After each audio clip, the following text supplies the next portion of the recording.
I survived the destruction of Pompeii, AD 79. Chapter 1, August 24th, AD, 1 p.m., the city of Pompeii, the Roman Empire. Within hours, thousands of people would be dead. The entire city of Pompeii would vanish under more than 30 feet of fiery ash and stone. But first, it was a bright, sunny summer day. Shops bustled, kids played ball in grassy fields, gladiators readied for a bloody match. Nobody yet knew that Mount Vesuvius, which loomed over the city, was actually a deadly volcano. The mountain had been silent for centuries, a giant green triangle covered with farms and meadows and forest. It was impossible to imagine what lurked under the ground, rivers of boiling magma, swirls of poisonous gases. At any moment, the mountain would erupt with devastating fury. 11-year-old Marcus was with his father, Tata. They shouldn't have been anywhere near Pompeii. They were escaped slaves running for their lives from evil men. But then, boom! Boom! With two shattering explosions, Vesuvius erupted. Thousands of pairs of eyes turned toward the mountains, staring in shock and terror. Black, billowing smoke and ash gushed out of the mountain's gaping mouth. Vesuvius roared like a furious beast, breathing smoke and flames into the sky. And then came an even bigger cloud, shooting out billions of hot, jagged rocks that rained down on Pompeii, filling fountains, crushing roofs, and pounding down on people as they tried to flee, screaming in panic. "The gods are punishing us! The world is ending!" Marcus and Tata knew they had to escape. Any minute, a flaming wave of ash and gases would run down the mountain, burning everything in its path. But there were too many people in the streets, too many falling rocks from the sky.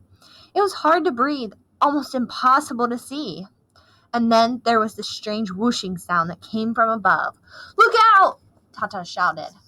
Marcus looked up and just in time to see a massive flaming boulder falling from the sky, a chunk of fiery rock from deep inside the mountain. It was heading right for them. Chapter 2, August 23rd, AD 79, the afternoon before, Main Street, Pompeii. Marcus walked along the dusty main street of Pompeii, carrying a smelly sack stuffed with his master's dirty laundry. It was early afternoon, and the street was packed with people, shoppers sifting through bins of pomegranates and melons, weary slaves collecting water from the fountains, beggars holding out their grimy hands. A snake charmer dozed while his cobra peeked out of its basket, tasting the air with its flickering tongue. "Salve," Marcus said, a friendly Latin hello for the deadly reptile. If only he had a basket to hide in right now. There were no good days for Marcus lately, but this day was sure to be more miserable than usual. It was broiling hot, and his rag tunic was soaked in sweat. Even worse, his master, Festus Julius, was expecting important guests from Rome this evening, friends of the emperor. This meant even more back-breaking work than usual for Marcus and the other slaves. For days they'd been scrubbing the villa so that the mosaic floors shined like diamonds, so that every silver bowl and goblet gleamed. The guests would arrive by chariot, men in flowing white togas, women in silk robes, and with painted red lips, jewels flashing from every finger. Tonight there would be a great feast of roasted flamingo and wild boar, honey-baked mice stuffed with raisins and dates, and lobsters as big as cats. The guests would lounge on silken couches and gorge themselves until they threw up. and then their stomachs empty, they would eat more. Tomorrow, Festus would take them all to the gladiator fight at Pompeii's amphitheater. From front row seats, they would cheer as the warriors tried to stab one another to death with swords, spears, and daggers. People were coming from all over to see this spectacle, which featured Pompeii's champion fighter. He was a giant of a man who had lost an eye in one of his earlier battles. The injury had earned him the fighting name of Cyclops, after the one-eyed monster from the old Greek tales. Like almost all gladiators, Cyclops was a slave who was forced to fight, but he was one of the lucky few still alive after many battles. Just thinking about these brutal tournaments horrified Marcus. Suddenly, his whole body was shaking. But wait, it wasn't Marcus who was trembling. It was the earth beneath his feet. Marcus dropped his sack and braced himself against a stone fountain. A huge marble statue of a warrior, Achilles, looked down on him. Marcus wished he felt as brave as Achilles, but these tremors spooked him. For weeks they'd been shaking the city, putting cracks in the walls of Vetus's villa, sending his spoiled dogs into fits of howling. Usually the quakes were quick, ending in just a few seconds. Most people seemed to barely notice them. But this quake was more powerful than most. The ground shuddered and shook harder and harder. Up and down the street, the sound of shattering glass and splintering wood and crumbled stone pounded Marcus' ears. Crash, crack, bang! Vendors cursed at their baskets of fruit and vegetables toppling. A bamboo birdcage fell and bust open, scattering a flock of tiny white birds into the dusty air. Barrels rolled wildly through the streets, gushing wine as red as blood. Marcus held tight to the fountain as the water inside it slooshed and splashing over the rim and soaking his tunic. And then he heard it, a creaking just over his head. Marcus looked up just as the massive marble statue of Achilles came crashing down on top of him. Chapter 3. Marcus dove to the ground, his chin smacking the hard stone. He braced himself for the crushing blow of thousands of pounds of marble hitting him. He heard a terrible crash, but felt nothing. He peeled open his eyes and peered around. To his amazement, the broken statue was just behind him. It must have sailed right over him. Marcus whispered a thank you to the gods.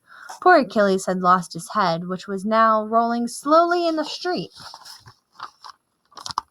Marcus could practically hear the warriors' deathly cries, but Marcus himself was in one piece, and the earth had stopped shaking. Marcus pulled himself up. He put his hand to his chin, and it came away streaked with blood. Otherwise, he was unhurt. A humpbacked street vendor came up to him. "Don't even think about stealing those apples," he barked, reaching down and snatching 2 apples that had escaped from his basket.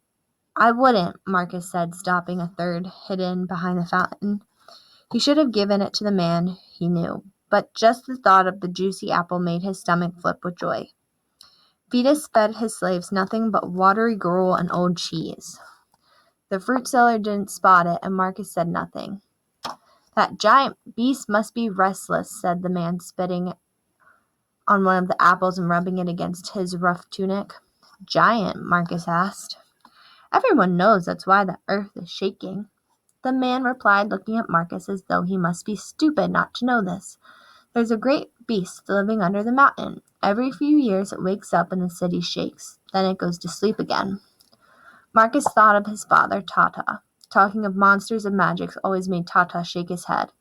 Tata said it was only natural that people would make up stories or blame the gods for what they couldn't understand. Wild storms and killing fevers, dead crops and mad dogs. But science always held the answer Tata believed, if you looked hard enough. Marcus didn't say this now. It wasn't right for a slave to correct the opinion of a free man, even if the man was just a poor fruit seller. What amazed Marcus was the people in Pompeii just accepted these tremors. shrugging them off as though they would a rainstorm.